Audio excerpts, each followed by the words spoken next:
Israel पर Hamas के हमले ने सऊदी अरब और ईरान के बीच अविश्वास की नई दीवार खड़ी कर दी। सऊदी अरब ने ईरान से कहा कि ईरान की सेना से सहयोग तो बढ़ाना चाहता है, लेकिन इसके लिए बड़ी शर्त है। यह शर्त ऐसी है जिसे ईरान कभी पूरा नहीं कर सकता। अब सवाल क्या है? दरअसल सवाल यह है कि क्या यह सऊदी अरब का डबल गेम है?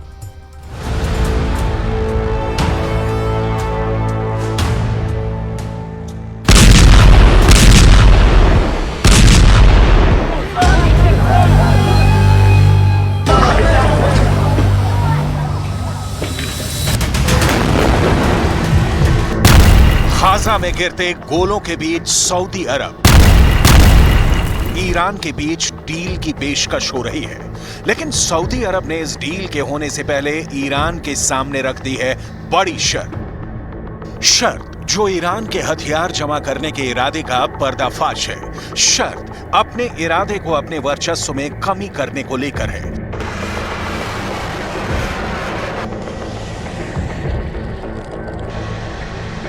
सऊदी अरब ने ईरान के साथ सैनिक सहयोग बढ़ाने के पहले सीधे और स्पष्ट शब्दों में कहा है कि ईरान क्षेत्रीय ताकतों को हथियार सप्लाई करना बंद करे।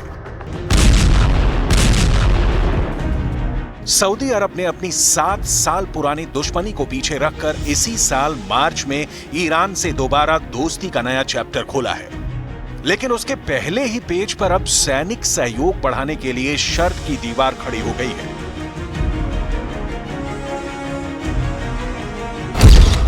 सऊदी अरब ऐसा क्यों कर रहा है? सऊदी अरब ईरान से आखिर चाहता क्या है? ईरान क्यों मानेगा अपने दोस्तों को हथियार सप्लाई नहीं करने की शर्त? क्या सऊदी अरब खेल रहा है डबल गेम?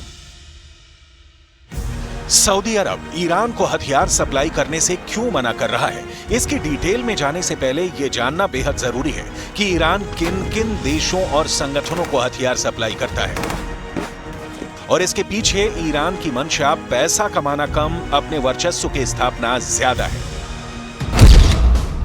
यमन के हूथी विद्रोहियों को आता है ईरान से हथियार। लेबनान के हिजबुल्लाह भी ईरान का हथियार ही चलाते हैं। गाजा पट्टी के हमास लड़ाकों को ईरान से मिलते हैं हथियार। सीरिया को भी ईरान भेजता है हथियार। ईरान रूस तक को हथियार सप्लाई करता है।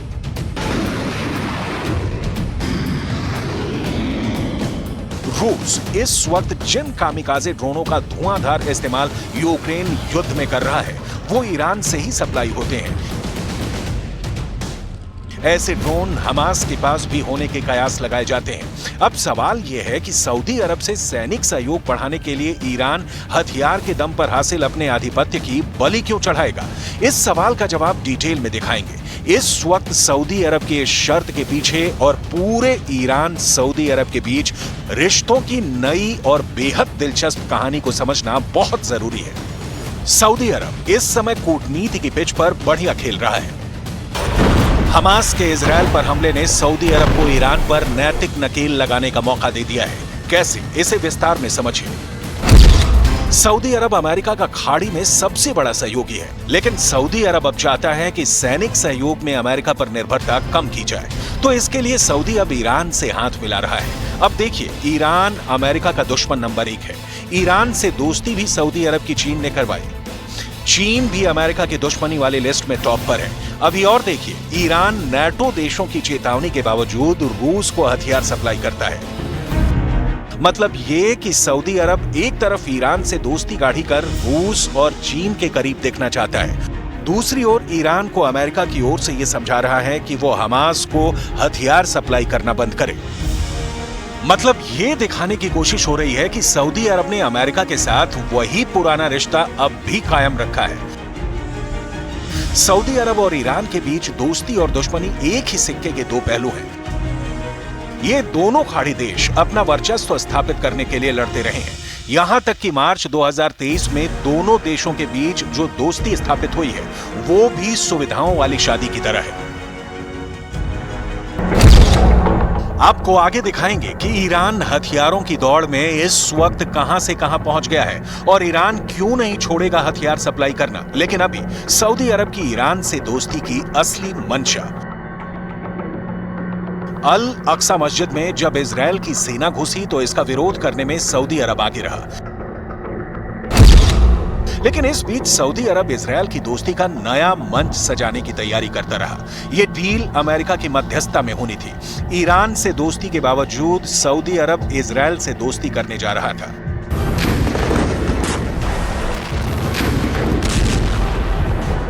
ऐसा इसलिए क्योंकि सऊदी अरब को गाजा से ज्यादा चिंता अपनी है, इजरायल उसके लिए फायदेमंद है। तो एक तरफ तो सऊदी अरब इजरायल को गले लगा रहा था, दूसरी ओर ईरान से गलबहियां कर रहा था। हमास के हमले ने सऊदी अरब के इस दो तरफा चरित्र को बेनकाब कर दिया। जिस अल अक्सा मस्जिद में इजरायली सेना के घुसने को हमास ने पूरी दुनिया में इस्लाम के खिलाफ हमला बताया, बदला लेने के लिए इजरायल पर हमला कर दिया। सऊदी अरब ने उसमें हमास का साथ देने से इनकार कर दिया। यहां तक कि ईरान पर भी हमास को कंट्रोल करने का दबाव डाल रहा है। सऊदी अरब अपनी सेटिंग में बिजी है और ईरान अपनी। कई पश्चिमी मीडिया में रिपोर्ट आई कि हमास का हमला ईरान के ऑर्डर पर हुआ, क्योंकि ऐसा नहीं होने पर सऊदी अरब इजरायल के बीच डील हो जाती और ऐसा होता तो ईरान की सारी कूटनीति और क्षेत्रीय शहंशाही स्थापित करने की ख्वाहिश मिट्टी में मिल जाती।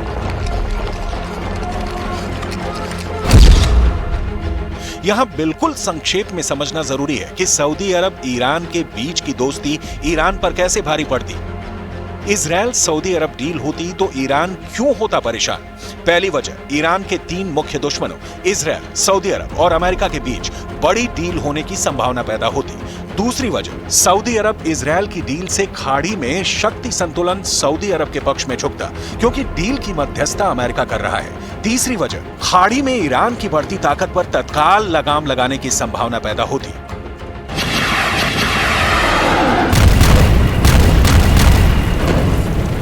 तो ईरान ने सऊदी अरब और इजरायल में डील होने से पहले हमास के हमले वाली चाल चल दी। लेकिन सवाल उठता है कि शाम अलग सुबह अलग राय जाहिर करने वाले सऊदी अरब और ईरान के बीच की दोस्ती क्या कभी पक्की भी होगी, जिसमें भरोसे की ईंट होगी? इतिहास इस मिलन के खिलाफ खड़ा है। बहुत कम शब्दों में समझिए, सऊदी अरब ईरान की दुश्मनी की 7 साल पुरानी खूनी कहानी कब, कैसे और क्यों लिखी गई। सऊदी अरब और ईरान के बीच पिछले कई दशकों से क्षेत्रीय प्रभुत्व के लिए संघर्ष जारी है, जो धार्मिक विभाजन के चलते गंभीर हुआ है। ये दोनों ही मुल्क इस्लाम की अलग अलग शाखाओं को मानते हैं।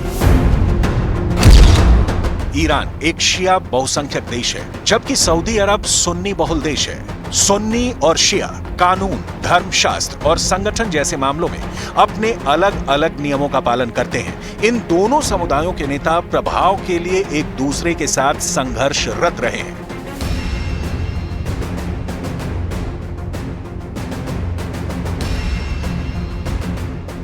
सीरिया से लेकर लेबनान और इराक से लेकर पाकिस्तान तक कई क्षेत्रीय संघर्षों ने इस विभाजन को बढ़ाने में अपनी भूमिका निभाई है। कहीं कहीं इन संघर्षों ने पूरे समुदाय को ही तोड़ दिया। ईरान यमन के हूथी को इसलिए सपोर्ट करता है क्योंकि वो शिया है। लेबनान के हिजबुल्लाह को भी इसलिए सपोर्ट करता है क्योंकि वो शिया है। इराक में भी सपोर्ट पहुंचाता है क्योंकि वहां भी शिया मुसलमानों की अच्छी तादाद है। लेकिन ये ध्यान रखने वाली बात है कि ईरान हमास को भी सपोर्ट करता है, जो सुन्नी है। लेकिन यहां मामला इजरायल के खिलाफ है, तो ईरान तो हर उसके साथ है जो इजरायल को अपना दुश्मन बनाते हैं।